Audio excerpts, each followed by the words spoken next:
The car emerged from 42 feet of black water, dripping with lake mud and 3 decades of silence. What the dredging crew saw through the driver's side window would crack open a case the whole town had given up on. February 2024. Lake Huron. A routine dredging operation near the Alpena breakwater turned into something nobody was prepared for. The crew's equipment snagged hard on something massive below the surface, something that shouldn't have been there. Winches strained, cables went taut, and then, slowly, impossibly, a rusted blue Pontiac Grand Am broke through the dark water like a ghost returning from the grave. Algae clung to every surface. The windows were intact, and inside, still strapped into the driver's seat, was a skeleton that had been waiting 28 years to be found. The license plate was barely readable, corroded by time and ice-cold water, but it was enough. Police ran the VIN, and when the name came back, it sent shockwaves through the entire community. Evelyn Martinez, missing since March 1996. For nearly 3 decades, people wondered, did she run away? Start a new life somewhere far from Michigan? Did she lose control on that foggy night and crash somewhere nobody thought to look? Or was something far darker at play? Her daughter Rebecca spent 28 years trapped between hope and heartbreak, never knowing if her mother abandoned her or if she'd been taken. Birthdays came and went, graduations, weddings, life milestones that should have had a mother present. But Evelyn was just gone until that car surfaced. Because this wasn't an accident, it was a cover-up. Before we dive in, hit that subscribe button and turn on notifications, because this story has twists you won't see coming. Now, let's rewind to where it all started. Before Evelyn Martinez became a cold case file gathering dust in a storage room, she was a real person, a woman with dreams, responsibilities, and people who loved her. And to understand why her disappearance shattered so many lives, you need to know who she really was. Evelyn was 34 years old in March of 1996. She worked as a hotel manager at one of Alpena's well-known establishments, a job she took seriously. Guests remembered her as professional, warm, and the kind of person who remembered your name after one conversation. She wasn't just clocking in and out. She cared about the work she did and the people she served. But her real pride and joy? That was her daughter, Rebecca. Rebecca was 12 years old when her mother vanished. Just on the edge of her teenage years, that fragile time when you need your mom more than ever, even if you don't always say it out loud.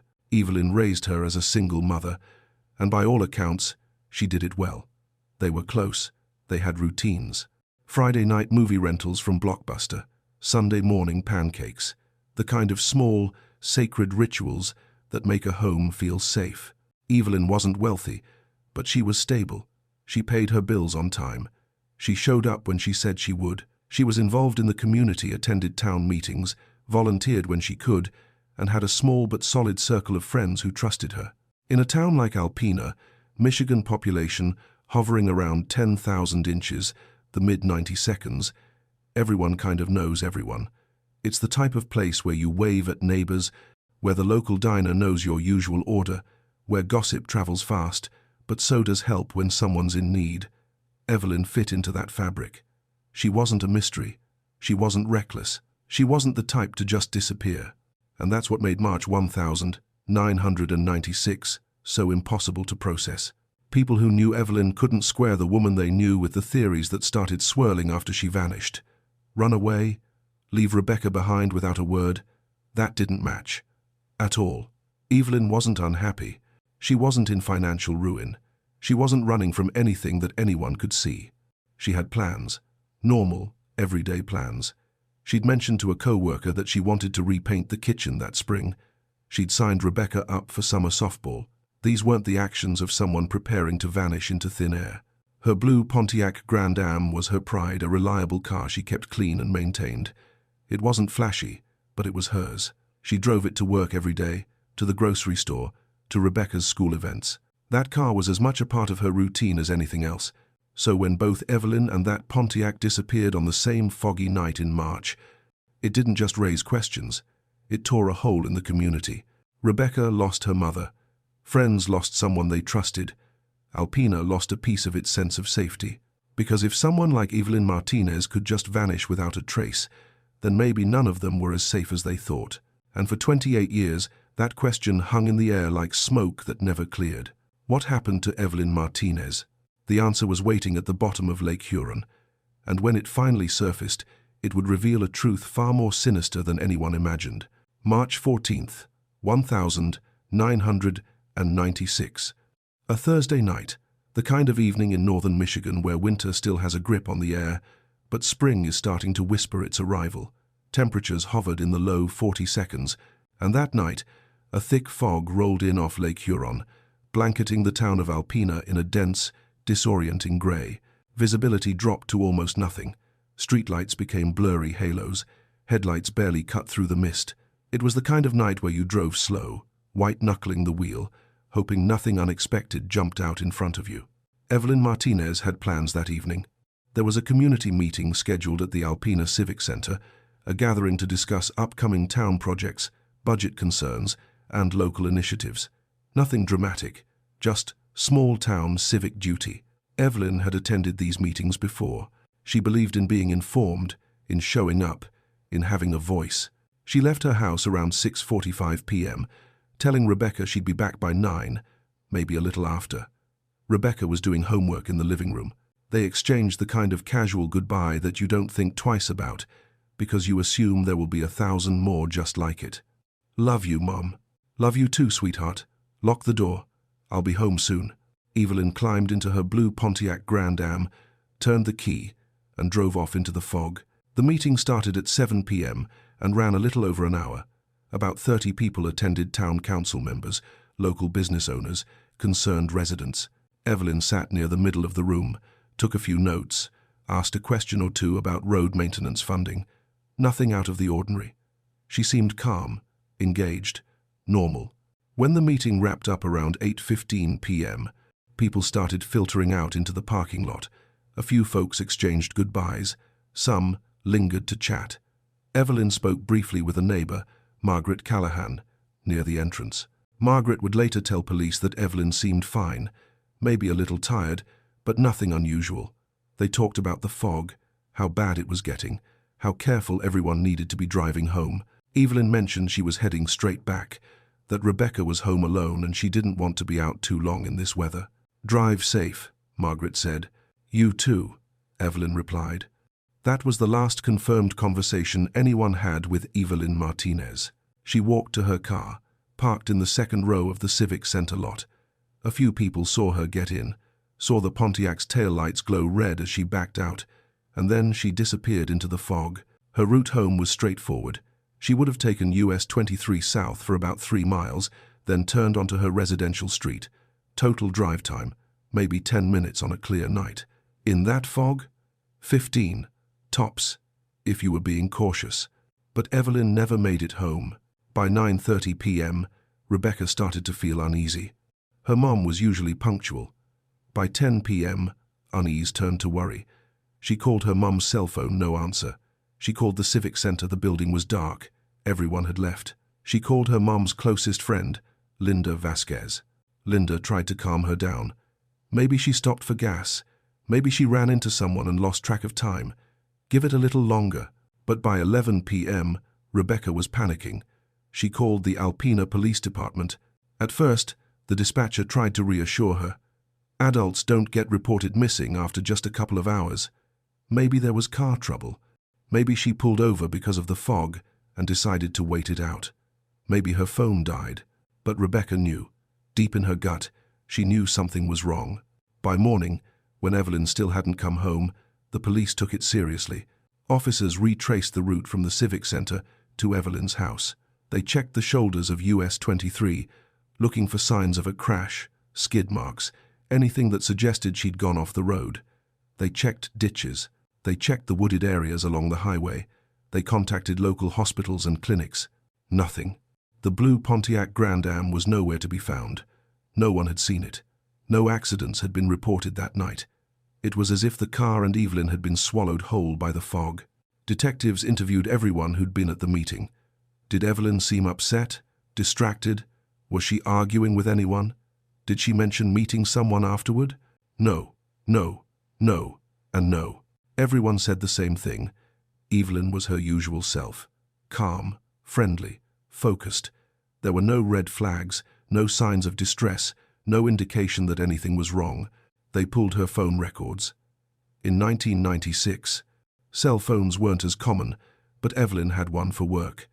The records showed a call had come into her phone at 8:47 p.m., 32 minutes after the meeting ended. The call lasted less than a minute.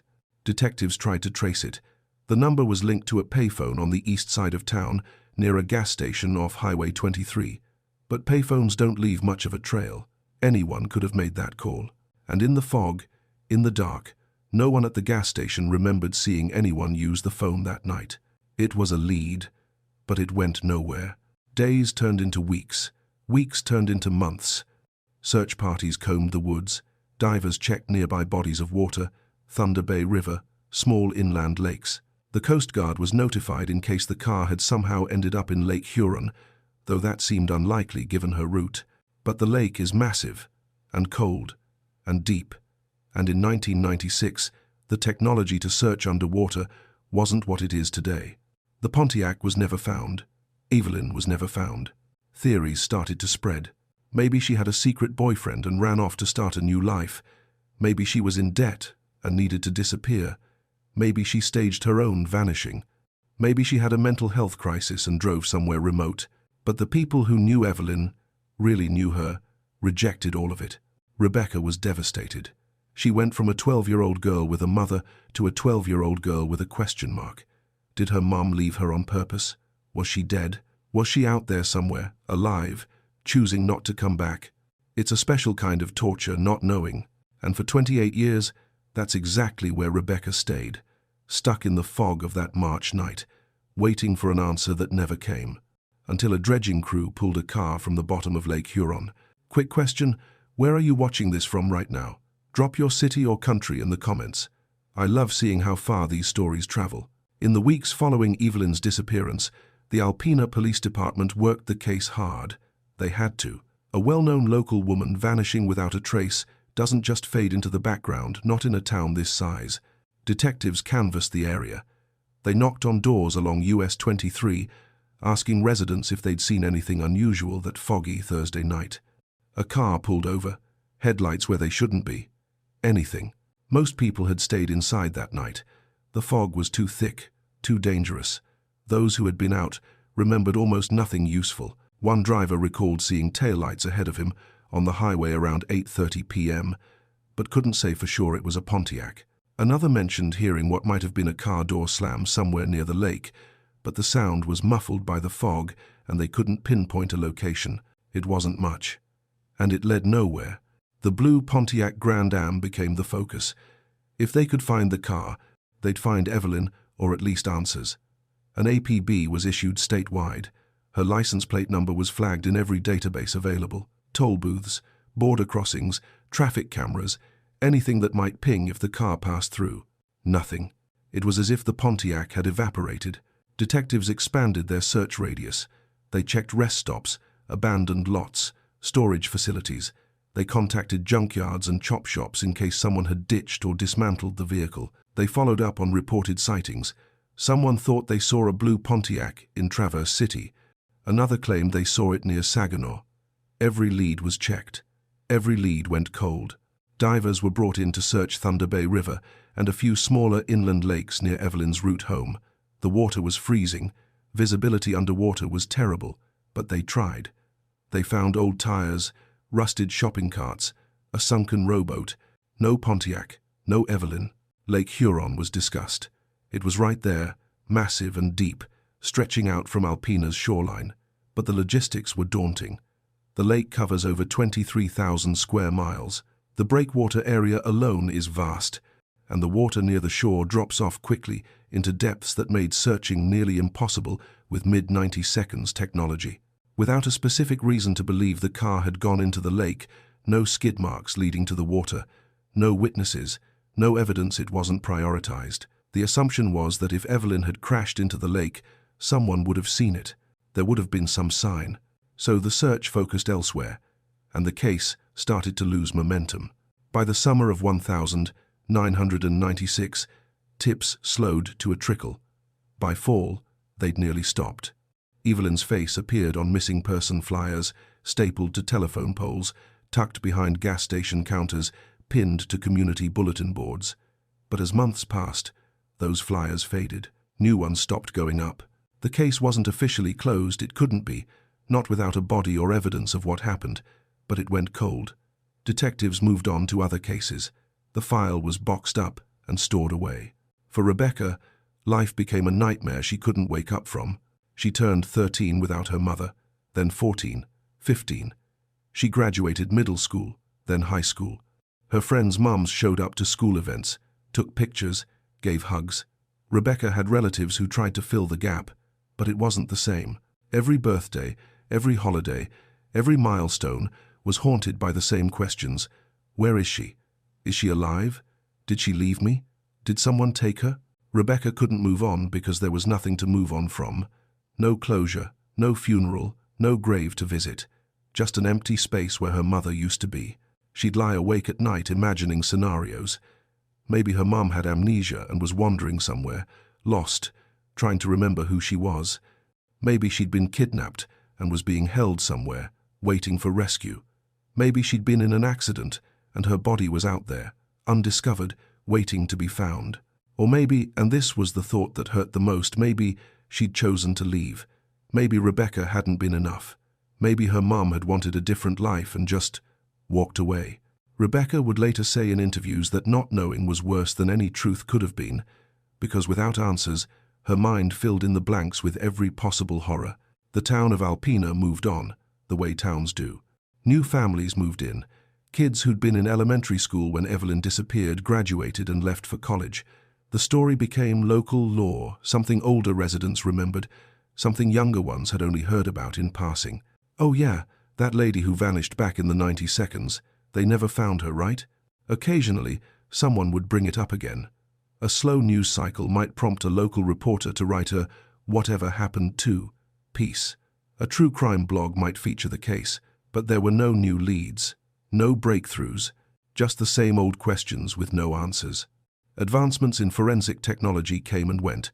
DNA analysis improved, databases expanded, cold case units formed in larger cities, but without evidence to test, without a body, without the car, there was nothing to apply those advancements to. Evelyn Martinez was a ghost, a name in a file, a mystery that seemed destined to stay unsolved. Rebecca grew into adulthood carrying the weight of it. She got married, started a career, built a life. But the shadow of March 14th, 1996, never left her. She'd think about her mom at random moments, standing in line at the grocery store, driving past the civic center, watching the fog roll in off the lake. And every year on the anniversary of her mother's disappearance, she'd light a candle and whisper the same quiet hope into the darkness. Please, let me know what happened. Let me know the truth. For 28 years, that prayer went unanswered, until February 2024. If you're finding this case as haunting as I am, go ahead and smash that like button. It helps more people discover stories like Evelyn's that deserve to be told. 28 years is a long time to live with a question that has no answer. Rebecca Martinez, now Rebecca Hartman, after marriage spent nearly 3 decades in a kind of limbo that most people can't imagine. She built a life, yes. She had a husband, a career, friends. From the outside, she looked like she'd moved forward, but inside, there was always a part of her stuck in March 1996, stuck in that living room, waiting for her mum to come home, stuck in the fog that swallowed Evelyn whole and never gave her back. She tried therapy. She joined support groups for families of missing persons. She connected with others who understood what it felt like to live without closure, people whose loved ones had vanished into thin air, leaving behind only questions and heartbreak. Some years were harder than others. Anniversaries hit like freight trains. Mother's Day was unbearable. Rebecca would see other women her age out to brunch with their moms, laughing, taking selfies, and she'd feel the loss all over again like it was fresh. She never stopped looking for answers. Every few years, she'd reach out to the Alpena Police Department, asking if there were any updates, any new leads, anything at all. The answer was always the same. We're sorry, there's nothing new. The case file sat in a storage room, untouched. Detectives who'd originally worked the case had retired or moved on. Newer officers knew the name Evelyn Martinez, but only as a cold case from before their time, a tragic mystery, but one with no active leads to pursue. In Alpena, the story faded even further into the background. The civic center where Evelyn attended her last meeting was renovated. The gas station with the payphone where that mysterious call came from was torn down and replaced with a chain convenience store. US 23 was repaved. The town changed, the way all towns do. Older residents still remembered. If you brought up Evelyn's name at the local diner, someone might nod and say, "Oh yeah, that was awful. Never did figure out what happened to her, did they?" But for most people, it was ancient history, a sad story, a cautionary tale about how someone can just disappear and never be found. Except Evelyn hadn't disappeared. Not really. She'd been there the whole time, 42 feet below the surface of Lake Huron, trapped in her blue Pontiac, waiting in the cold and the dark. The technology to find her existed: sonar, underwater drones, advanced diving equipment, but without a reason to search that specific area, without a tip or a lead pointing investigators toward the breakwater, there was no search to conduct. And so the years piled on. 2000 came and went, then 2010, then 2020. The world kept turning. Trends changed. Technology exploded. Social media made it easier than ever to spread information about missing persons. Rebecca posted about her mother online. She shared photos, timelines, theories. True crime communities picked up the story from time to time. Amateur sleuths offered suggestions: check this area, look into that person, maybe she's in a database somewhere under a different name. But nothing panned out. Rebecca had long since accepted that she might never know, that her mother's disappearance might remain one of those unsolved mysteries that gets mentioned in passing, forgotten by everyone except the people it destroyed. She'd made peace with the possibility that Evelyn's story might never have an ending. And then, in February 2024, her phone rang. It was a detective from the Alpena Police Department, a name she didn't recognize, a voice she'd never heard before. "Miss Hartman, I need you to sit down. We've found something." Rebecca's heart stopped. "We pulled a car out of Lake Huron this morning, a blue Pontiac Grand Am. The VIN matches your mother's vehicle." The world tilted. 28 years of waiting, 28 years of wondering, 28 years of hoping and grieving and trying to move on.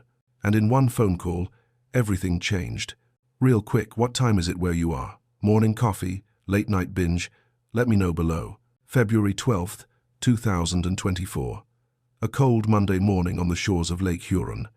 The kind of day where the wind cuts through your jacket and the sky is a flat, colorless gray. The water was choppy, restless, still holding on to winter's chill. A dredging crew from the Army Corps of Engineers was working near the Alpena breakwater, a routine maintenance operation they conducted every few years to keep the shipping channels clear and prevent sediment buildup. It was unglamorous work, loud machinery, cold hands, long hours. Nothing about the day suggested it would be anything other than ordinary. The crew had been at it since dawn, using a massive clamshell dredge to scoop sediment from the lakebed. Bucket after bucket of mud, rocks, and debris came up, got dumped into a barge, and the process repeated. Around 10:30 a.m., the dredge snagged on something. At first, the operator thought it was a boulder or a chunk of old concrete, something heavy and stubborn that didn't want to move. He adjusted the angle, tried again. The cables went taut, the winch strained. Whatever was down there was big. He radioed the crew supervisor. "We've got something stuck. Might need to reposition." They decided to try one more pull with full power. The winch groaned. The cables vibrated under the tension. And then, slowly, whatever was 42 feet below started to rise. It took nearly 20 minutes to bring it up. Inch by inch, the dark shape emerged from the murky water, dripping lake mud and trailing long strands of algae like something out of a nightmare. And then someone shouted, "That's a car!" The crew froze. A blue Pontiac Grand Am, covered in rust and sediment, hung suspended from the dredge cables. The windows were still intact, though clouded with grime. The tires were gone, rotted away. The paint was barely recognizable, but the shape was unmistakable. This was a car, and it had been down there a long, long time. The operator carefully maneuvered the vehicle onto the deck of the work barge. Water poured out from the undercarriage, mud sloughed off in thick clumps. The crew stood back, uneasy, because they all knew what this might mean. One of the workers moved closer, wiping sediment off the rear license plate. The numbers were corroded, barely legible, but enough remained to make out a partial sequence.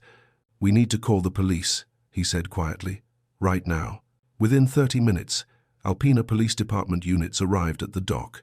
Officers cordoned off the area. Detectives were called in. The car was carefully transported to a secure location where it could be examined properly. Even before they ran the VIN, some of the older officers had a sinking feeling. A blue Pontiac, pulled from the lake after decades underwater? There was only one case that fit. The VIN was traced. And the name that came back sent a jolt through the entire department. Evelyn Martinez, missing since March 14, 1996, 28 years ago. A forensic team was dispatched immediately. The car was photographed from every angle, documented meticulously.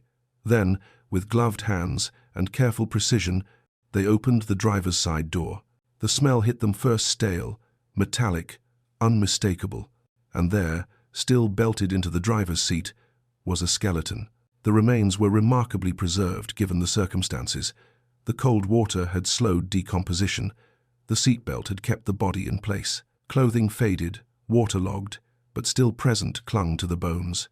It was a haunting sight. A person frozen in time, waiting nearly 3 decades to be found. Dental records were requested and compared. Within 48 hours, the identification was confirmed. Evelyn Martinez, age 34 at the time of death, missing since 1996, found in 2024. Rebecca got the call that Tuesday afternoon. She was at work when her phone rang. She saw Alpena Police Department on the caller ID and her stomach dropped. In 28 years, calls from that number had never brought good news. Detective Sarah Brennan introduced herself, her voice calm but heavy with the weight of what she was about to say. "Miss Hartman, we found your mother." Rebecca couldn't breathe. "We pulled her car out of Lake Huron yesterday morning. She was inside." "I'm so sorry." The words didn't make sense at first. Her mother, found, after 28 years. Rebecca had imagined this moment 1,000 times. She thought she'd be ready. But nothing prepares you for the moment the question you've carried your entire adult life finally gets answered. She asked the only thing she could think to ask. "How?" "We're still investigating," Detective Brennan said carefully.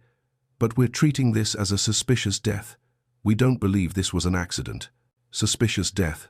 Not an accident, which meant someone had put her mother in that lake. Someone had let Rebecca spend 28 years wondering, grieving, hoping. Someone had let her believe her mother might have abandoned her. Someone had known the truth this whole time. Rebecca felt rage and relief collide in her chest. Relief that she finally had an answer. Rage that the answer was this.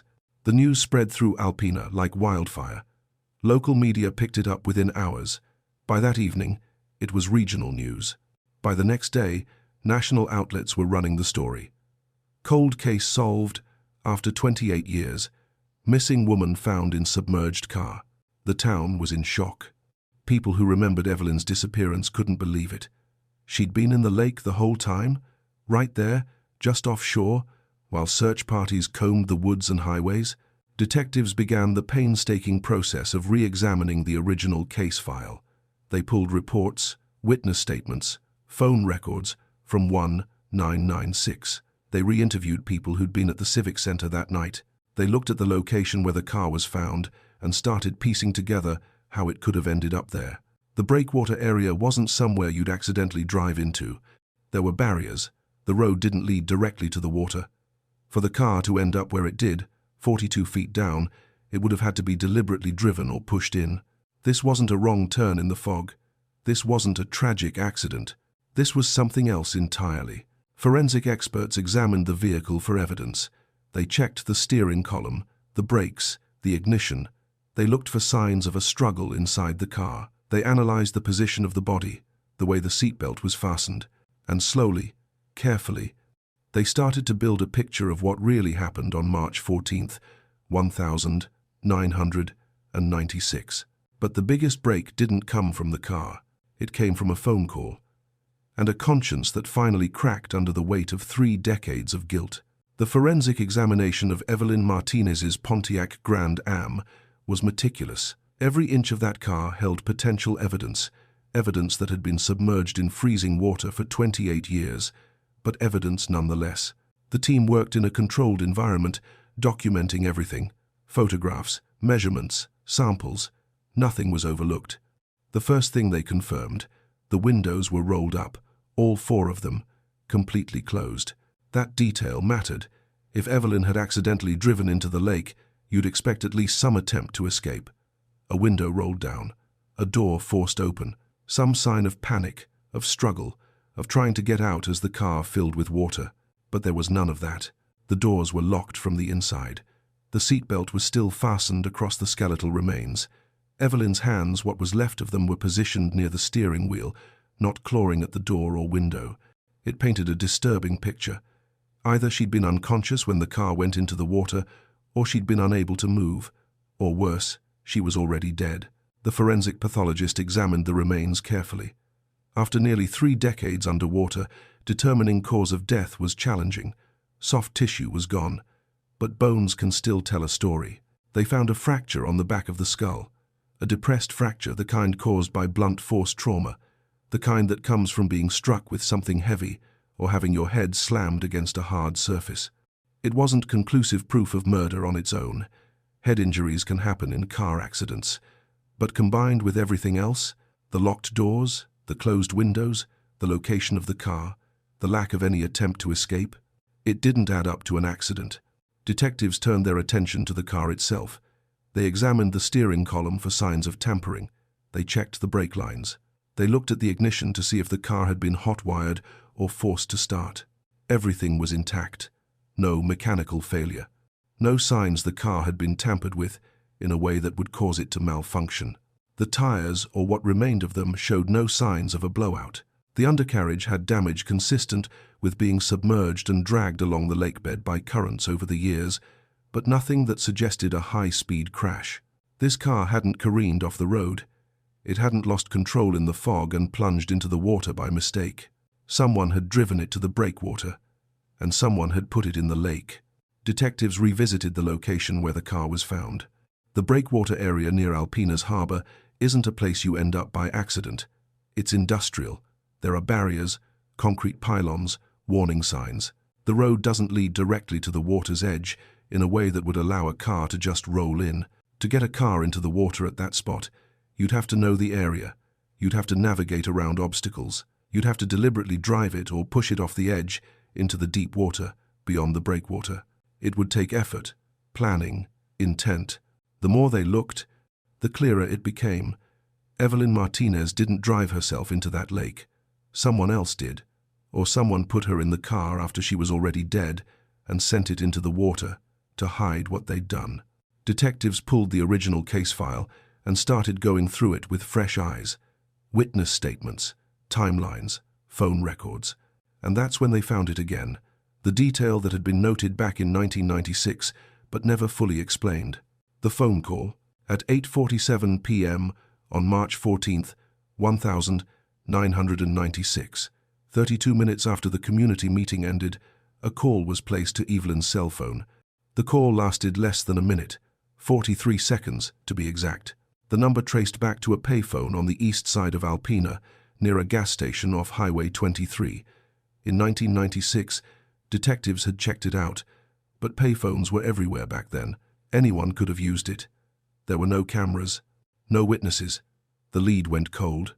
But now, with the knowledge that Evelyn had been murdered, that phone call took on new significance.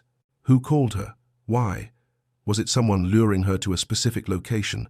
Was it someone she knew, someone she trusted enough to meet? Detectives started pulling together a list of people who'd been in Evelyn's life in 1996. Friends, co-workers, acquaintances, anyone who might have had access to her that night. They re-interviewed people who'd been at the Civic Center meeting. Did anyone leave early?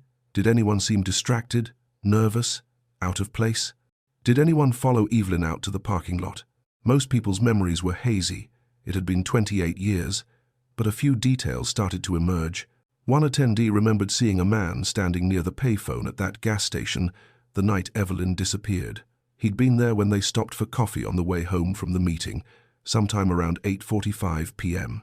The attendee couldn't remember much about him: average height, dark jacket, nothing that stood out. But the timing lined up.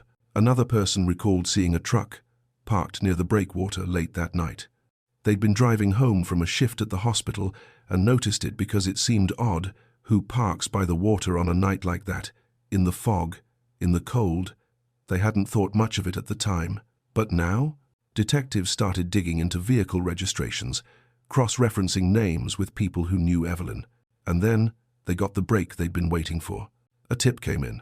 Anonymous at first, called into the department's hotline. A voice, shaky and hesitant, said, "You need to look at Daniel Kowalski. He knew her. He was obsessed with her.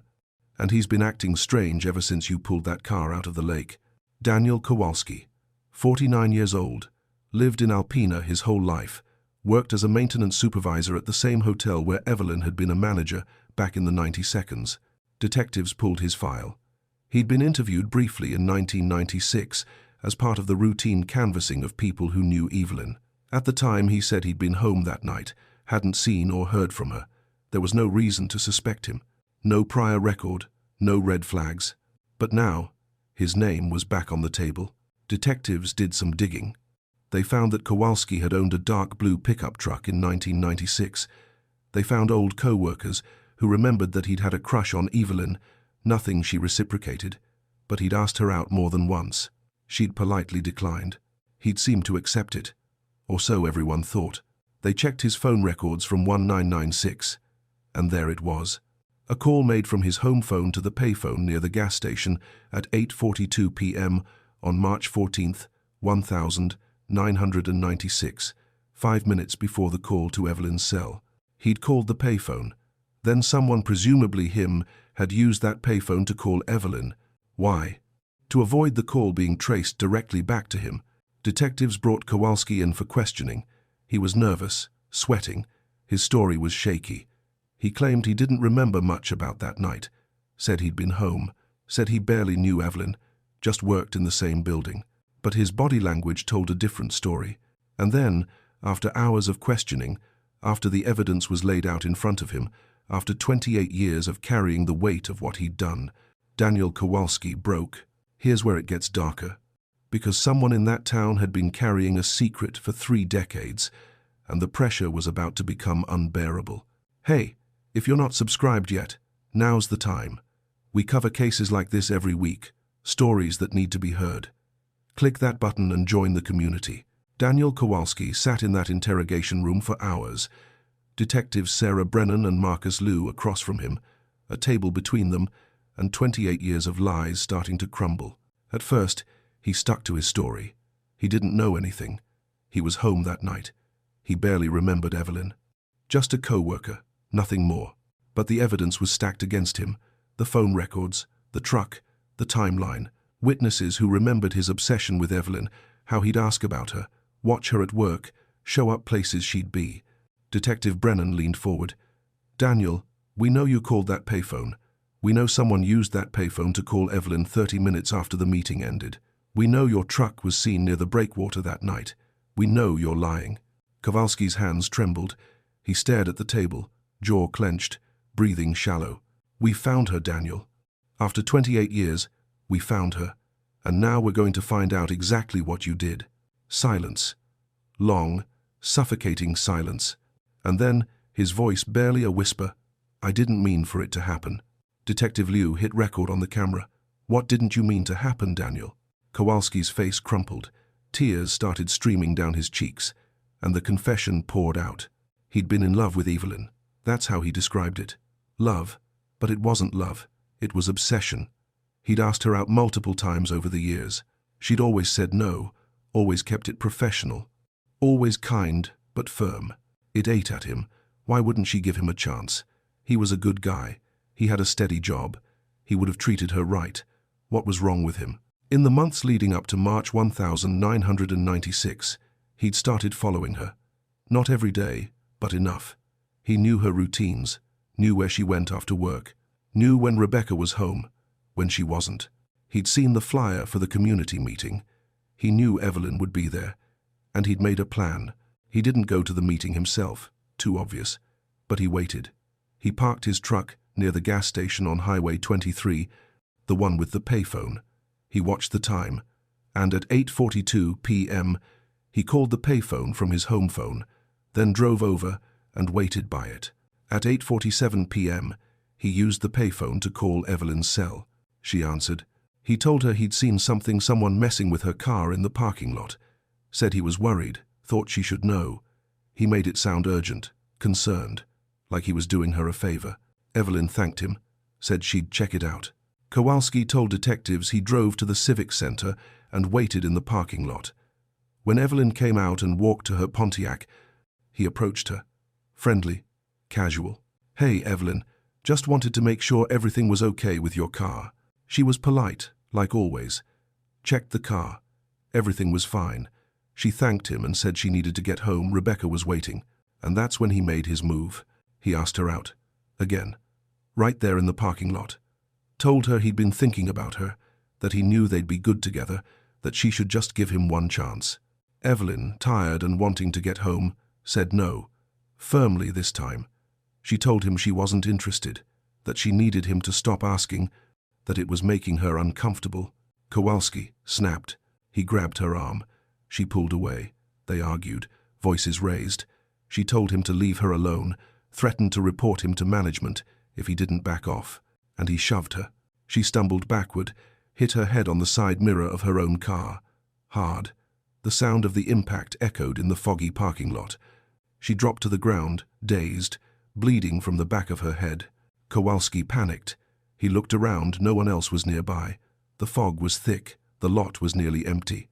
He checked her pulse. She was alive, but barely conscious, moaning softly. And in that moment, he made a choice. He couldn't let her report him, couldn't let her tell people what he'd done.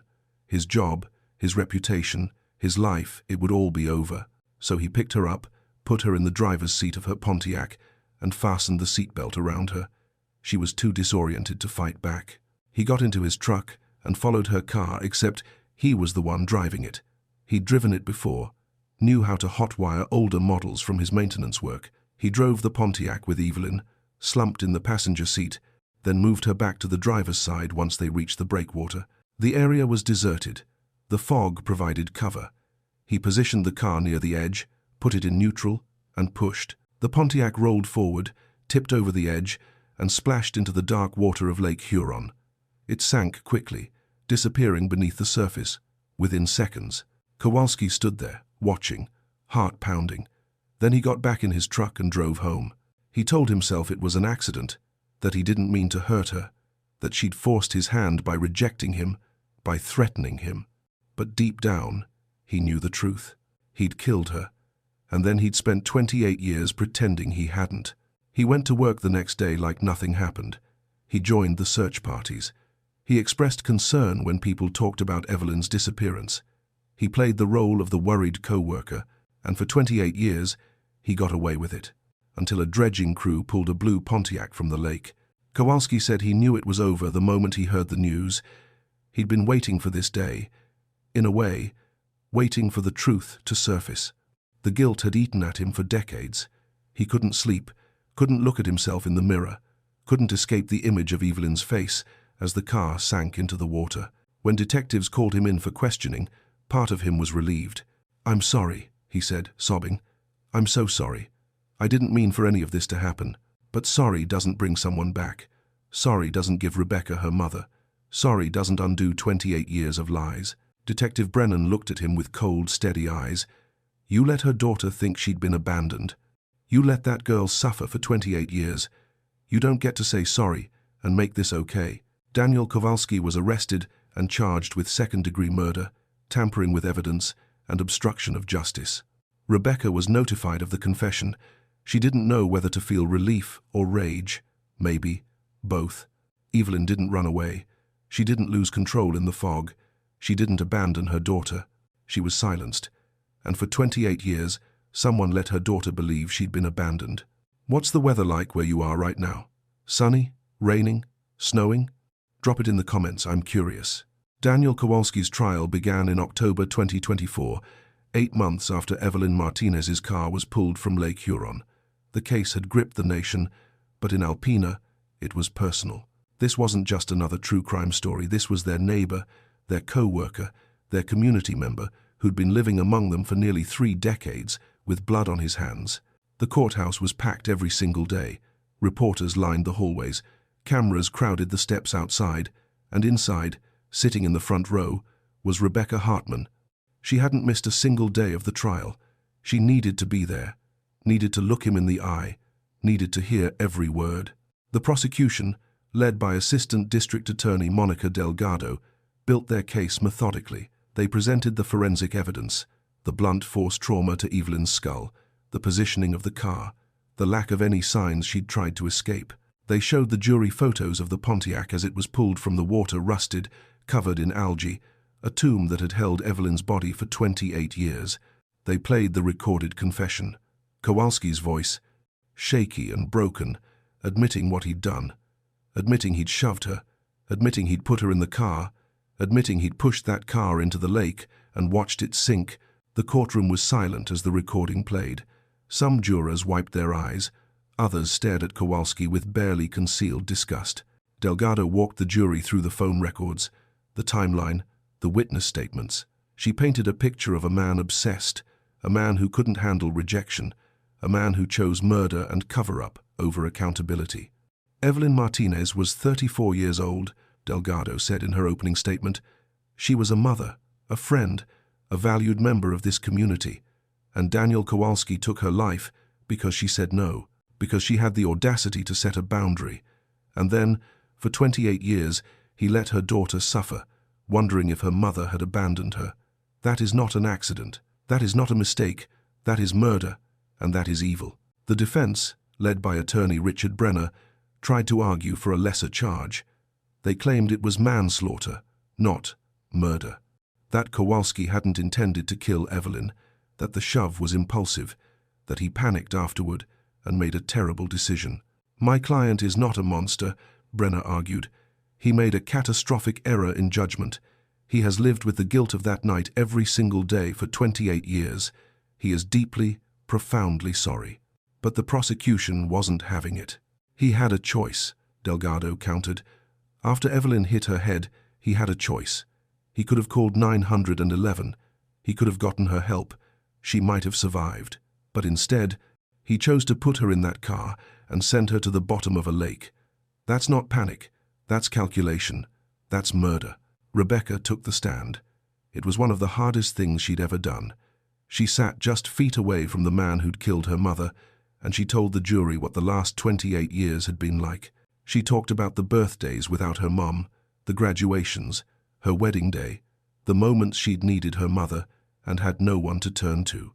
She talked about the guilt she'd carried, wondering if she'd done something wrong, if her mother had left because of her. I spent my entire adult life thinking my mom didn't love me enough to stay, Rebecca said, her voice breaking.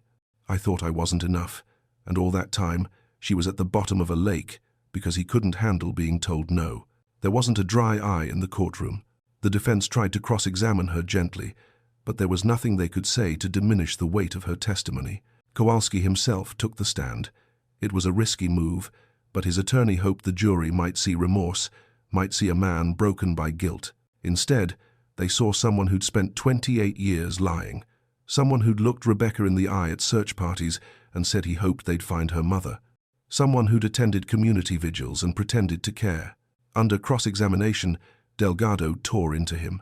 You watched her daughter grow up without a mother, didn't you? Yes. You saw her at the grocery store, around town, and you said nothing.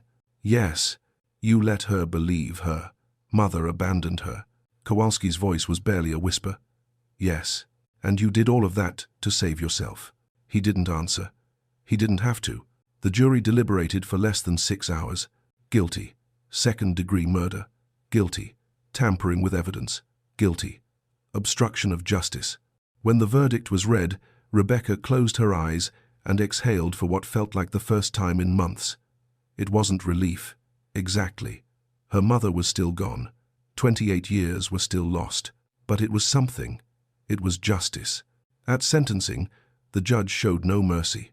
"Mr. Kowalski, you didn't just take Evelyn Martinez's life. You stole 28 years from her daughter. You robbed this community of closure. You acted with cowardice and cruelty, and you will be held accountable." Daniel Kowalski was sentenced to 35 years to life in prison. Given his age, it was effectively a life sentence. As he was led out of the courtroom in handcuffs, he glanced back at Rebecca. She didn't look away. She stared right at him, unflinching. He'd taken her mother, but he wouldn't take anything else from her. Not anymore. After the trial, Rebecca Hartman stood on the steps of the Alpena courthouse and spoke to the press. Her voice was steady, her eyes clear. She'd spent 28 years in the dark. Now, finally, she could step into the light. "I want to thank the investigators, the forensic team, and everyone who worked to bring my mother home," she said. "For so long, I didn't know if I'd ever get answers. And now I have them. They're not the answers I wanted, but they're the truth. And the truth matters." She paused, collecting herself. "My mother didn't leave me. She didn't abandon me. She was taken from me by someone who couldn't accept the word no. And I hope her story reminds people that rejection is not an excuse for violence. Ever." The crowd was silent. Cameras clicked. Reporters scribbled notes. But Rebecca wasn't done. "I also want to say this. If you have a loved one who's missing, don't give up. Keep pushing. Keep asking questions. Keep their name alive. Because my mother was found after 28 years. And if that can happen, then maybe other families can get their answers too." She walked away from the microphone, and for the first time in nearly 3 decades, she felt like she could breathe. Evelyn Martinez was finally laid to rest in November 2024. A small, private funeral, attended by family, close friends, and a few members of the community who'd never forgotten her. Rebecca stood at the graveside, holding a photo of her mother from before she disappeared, smiling, vibrant, alive. "I love you, Mom," she whispered. "I never stopped." The headstone was simple but powerful. Evelyn Martinez, 1962, 1996. Beloved mother, friend, and daughter. Gone, but never forgotten. Rebecca visits the grave regularly now. She brings flowers. She talks to her mom about her life, her husband, the things she wishes they could have shared. It's not the same as having her here, but it's something. It's closure. In the months following the trial, Rebecca became an advocate for families of missing persons. She started speaking at events, sharing her story, pushing for better resources and technology to solve cold cases. She partnered with organizations that help families navigate the nightmare of having a loved one disappear. "I don't want anyone to go through what I went through," she said in an interview. 28 years of not knowing is a special kind of torture. If I can help even one family get answers sooner, then maybe some good can come from all this pain." The case also sparked conversations in Alpena and beyond about how missing persons cases are handled. Why wasn't the lake searched more thoroughly in 1996? Why did it take a random dredging operation to find Evelyn? What can be done to prevent cases from going cold in the first place? Law enforcement agencies across Michigan began reviewing their cold case files, looking for cases that might benefit from new technology, sonar, underwater drones, advanced forensic techniques that didn't exist in the 90 seconds. Evelyn's case became a catalyst for change, a reminder that just because a case goes cold doesn't mean it's unsolvable. And it served as a warning. The truth has a way of surfacing. Maybe not today, maybe not this year, but eventually it comes to light. Daniel Kowalski is currently serving his sentence at a maximum security facility in Michigan. He'll be eligible for parole in 2059 when he's 84 years old. Most people don't expect he'll ever walk free. Rebecca has no plans to attend any parole hearings. She said everything she needed to say. She's done giving him any more of her time, her energy, her life. "He took 28 years from me," she said. "He doesn't get another second." As for Alpena, the town has slowly begun to heal. The case brought up painful memories, forced people to confront uncomfortable truths about someone they'd lived alongside for decades. But it also brought the community together in a way they hadn't been since 1996. Vigils were held in Evelyn's memory. Donations poured in to support cold case investigations. People started checking in on each other more, paying attention, refusing to let another person slip through the cracks. Evelyn Martinez's story is a tragedy, but it's also a testament to persistence, to the power of forensic science, and to the unbreakable bond between a mother and daughter. For 28 years, Evelyn was a ghost story, a mystery, a question mark. Now, she's a reminder. A reminder that every missing person is someone's mother, someone's daughter, someone's friend. A reminder that cold cases can be solved. A reminder that the truth, no matter how deeply buried, no matter how long it takes, will find its way to the surface. And a reminder that justice, even when it's delayed, still matters. If this story moved you, please share it. Hit like, leave a comment with your thoughts, and subscribe if you haven't already.